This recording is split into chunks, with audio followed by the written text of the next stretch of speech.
नमस्कार साथियों लगभग 2 महीने को होने वाले हैं लॉकडाउन लगे दिल्ली में। काफ़ी जनता ये सोच रही है कि जल्द से जल्द अब लॉकडाउन खुले और लगातार हमारे दिल्ली में जो संक्रमण दर भी 0.5 के पास पहुंच गई है।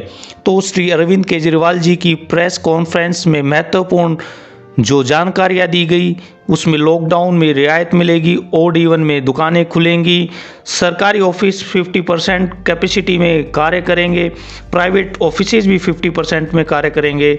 इसके साथ साथ दिल्ली मेट्रो 50% चलेगी और ई कॉमर्स की जो वेबसाइट्स हैं वो भी काम करेंगी। तो आइए सुन लेते हैं श्री अरविंद केजरीवाल जी ने क्या क्या घोषणाएं की हैं। आप पूरी की पूरी डिटेल्स के साथ जान लीजिए। और अगर चैनल पर आप नए हैं तो चैनल को अभी सब्सक्राइब कर लीजिए साथियों, अभी सब्सक्राइब कर लीजिए और वीडियो को शेयर जरूर कर दीजिए ताकि सभी को ये इन्फॉर्मेशन मिल सके। और लाइक करें, शेयर करें। अब आइए सुन लेते हैं श्री अरविंद केजरीवाल जी ने क्या कहा। सबको नमस्कार। दिल्ली के अंदर अब धीरे धीरे कोरोना की स्थिति बेहतर होती जा रही है। उसी को देखते हुए पिछले हफ्ते से हम लोगों ने अनलॉक करने की प्रक्रिया शुरू की थी। ये ज़रूरी है कि अगर कोरोना की स्थिति बेहतर हो रही है तो अर्थव्यवस्था को वापस पटरी पे लाना भी बहुत ज़रूरी है। पिछले हफ्ते हमने कंस्ट्रक्शन वर्कर्स और फैक्ट्री ये दो सेक्टर्स खोले थे। पिछले एक हफ्ते से कंस्ट्रक्शन एक्टिविटीज़ और फैक्ट्री दोनों खुले हुए हैं, लेकिन कोरोना की स्थिति अभी कंट्रोल में है। पिछले 24 घंटे में लगभग 400 के करीब केस आए हैं। 500 से भी कम हो गए अब केसेस। 400 के करीब केसेस आए हैं और 0.5% के करीब पॉजिटिविटी बची है, संक्रमण दर बची है। तो स्थिति काफ़ी कंट्रोल में है और भगवान करे ऐसे ही कंट्रोल में रहे। तो ये वाला जो लॉकडाउन पिछले हफ्ते ऐलान किया था वो सोमवार को सुबह 5 बजे तक है। उसके आगे भी लॉकडाउन जारी रहेगा, लेकिन काफ़ी सारी और एक्टिविटीज़ में रियायत दी जा रही है, उनको खोला जा रहा है। एक तो जितने बाज़ार हैं, मॉल्स हैं, उनको खोला जा रहा है ऑड इवन के बेसिस पे कि आधी दुकानें एक दिन खुलेंगी, आधी दुकानें दूसरे दिन खुलेंगी, आधी दुकानें एक दिन, आधी दुकानें दूसरे दिन। 10 बजे से सुबह 10 बजे से शाम को 8 बजे तक दुकान नंबर के हिसाब से, ऑड इवन के हिसाब से दुकानें खोली जाएंगी। दूसरा, जितने दिल्ली में सरकारी दफ्तर हैं उन सरकारी दफ्तरों में ग्रुप ए ऑफिसर्स जो हैं वो 100% काम करेंगे और ग्रुप बाकी उसके नीचे वाले जो हैं वो 50% काम करेंगे। लेकिन जो एसेंशियल सर्विसेज में काम करने वाले कर्मचारी हैं वो 100% काम करेंगे और हर एचओडी डिसाइड करेगा कि किसको एसेंशियल सर्विस कहना है और किसको 50% करना है और किसको 100% करना है। जितने प्राइवेट ऑफिसेज हैं उन सभी प्राइवेट ऑफिसेज में 50% मैन पावर के साथ वो खोले जा सकते हैं और लेकिन कोशिश करेंगे कि ज़्यादा से ज़्यादा लोग वर्क फ्रॉम होम करें और अपने प्राइवेट ऑफिसेज कोशिश करें अपने टाइम को स्टैगर करने की कि ताकि सब लोग एक साथ सड़क पे ना आए। दूसरी चीज, जो स्टैंड अलोन शॉप्स हैं और जो एसेंशियल सर्विसेज प्रोवाइड करने वाली शॉप्स हैं वो ऑड इवन के बेसिस पे नहीं, वो रोज खुलेंगी। दिल्ली मेट्रो 50% कैपेसिटी के ऊपर चालू की जा रही है और ई कॉमर्स के जरिए जो सामान बेचने की प्रक्रिया है वो चालू रहेगी। तो मोटे मोटे तौर पे ये चीज़ों की रियायत दी जा रही है और मैं उम्मीद करता हूँ इसके बाद देखेंगे कि आने वाले हफ्ते के अंदर भी कोरोना की स्थिति अगर काबू में रही तो और कई सारी एक्टिविटीज़ को फिर उसके अगले हफ्ते खोलेंगे। थर्ड वेव कहा जा रहा है, एक्सपर्ट्स कह रहे हैं कि थर्ड वेव आएगी, कब आएगी, कितनी भयावह होगी, इसके बारे में किसी को कोई जानकारी नहीं है। लेकिन एक जिम्मेदार सरकार होने के नाते हमारी जिम्मेदारी बनती है कि उसकी पूरी तरह से हम तैयारी करें, ताकि अगर थर्ड वेव आती है, अगर बहुत भयानक होती है, तो सरकार उस वक्त जनता के लिए तैयार हो। इसकी तैयारियां पूरे जोर शोर से दिल्ली सरकार के अंदर चल रही हैं और कल लगभग 6 घंटे तक मैंने 2 अलग अलग मीटिंग ली, एक्सपर्ट्स के साथ बात की, जिन ऑफिसर्स ने अभी कोरोना के दौरान काम किया था उनके साथ बात की। हमने 2 कमिटीज़ बनाई हैं, उन दोनों कमिटीज़ के साथ मैंने बहुत डिटेल में चर्चा की। एक चीज़ हम लोगों को ये तय करनी थी, इस बार कोरोना की जो पीक आई थी, मतलब एक दिन में मैक्सिमम कितने केस आए, लगभग 28,000 के करीब केसेस आए थे एक दिन में, 22 या 23 अप्रैल के आसपास।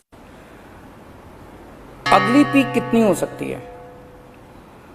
तो ये तय किया गया कि अगली पीक 37,000, एक्सपर्ट्स के साथ बात करके, ऑफिसर्स के साथ बात करके, सबके साथ बात करके, कि 37,000 पीक मान के इसकी तैयारी शुरू की जाए।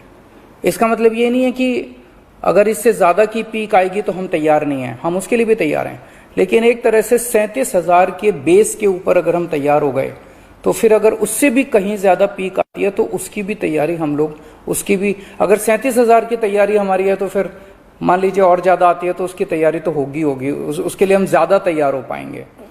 तो 37,000 को एक तरह से बेस माना जा रहा है। 37,000 की पीक की तैयारी के हिसाब से अब सारे कैलकुलेशंस किए जा रहे हैं कि अगर 37,000 की पीक आती है तो कितने बेड्स की जरूरत पड़ेगी, कितने आईसीयू की जरूरत पड़ेगी, कितने उसमें से बच्चों वाले होने चाहिए, कितनी ऑक्सीजन की जरूरत पड़ेगी, ये सारी चीज़ें, अब कितनी दवाइयों की ज़रूरत पड़ेगी, ये सारी चीज़ें अब कैलकुलेट की जा रही हैं।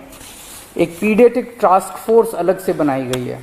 वो पीडियाट्रिक टास्क फोर्स ये तय करेगी कि जितने हमारे ऑक्सीजन बेड्स होंगे उसमें से कितने बच्चों के होने चाहिए, जितने आईसीयू बेड्स होंगे उसमें से कितने बच्चों के होने चाहिए। जो बच्चों के होंगे उसके लिए फिर अलग किस्म का सारा इक्विपमेंट होगा, उसका अलग किस्म के मास्क होंगे, अलग किस्म का ऑक्सीजन का मास्क होगा, उसकी सारी चीज़ें अलग होंगी। वो पीडियाट्रिक टास्क फोर्स बना दी गई है कल, वो अलग से अपनी तैयारी करके अपनी रिकमेंडेशंस देगी।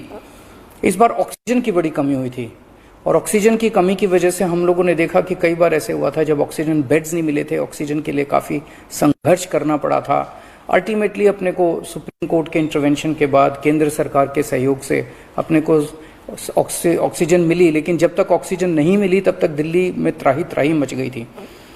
अगली वेव अगर आती है तो हम नहीं चाहते कि इस तरह की दिल्ली के अंदर त्राही त्राही मचे, तो ये तय किया गया, इसकी तैयारी शुरू कर दी गई। 420 टन ऑक्सीजन की स्टोरेज कैपेसिटी तैयार की जा रही है।